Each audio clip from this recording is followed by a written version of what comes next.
ઈડર શહેરમાં રામનવમીના પાવન અવસર પર દર વર્ષની પરંપરા મુજબ આ વર્ષે પણ ભવ્ય શોભાયાત્રાનું આયોજન કરવામાં આવ્યું હતું. વિશ્વ હિન્દુ પરિષદ અને રાષ્ટ્રીય સ્વયંસેવક સંઘના સંયુક્ત આયોજન હેઠળ ભગવાન રામલલ્લાની આ શોભાયાત્રા ભક્તિ અને ઉત્સાહથી ભરપૂર રહી હતી. આ શોભાયાત્રા ઈડરના રામજી મંદિરથી પ્રારંભ થઈને ઈડર બસ સ્ટેન્ડ સુધી ચુસ્ત પોલીસ બંદોબસ્ત વચ્ચે સફળતાપૂર્વક પસાર થઈ હતી. સમગ્ર માર્ગ દરમિયાન શ્રદ્ધાળુઓમાં ભારે ઉત્સાહ જોવા મળ્યો હતો.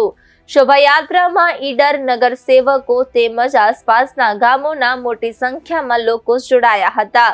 જય શ્રી રામના ગરજતા નારા સાથે આખું ઈડર શહેર ભક્તિમય બની ગયું હતું. વિશેષ વાત એ રહી કે નાના બાળકો પણ મોટી સંખ્યામાં આ શોભાયાત્રામાં જોડાયા હતા, જેનાથી સમગ્ર વાતાવરણમાં વધુ આનંદ અને ઉત્સાહ ઉમેરાયો હતો.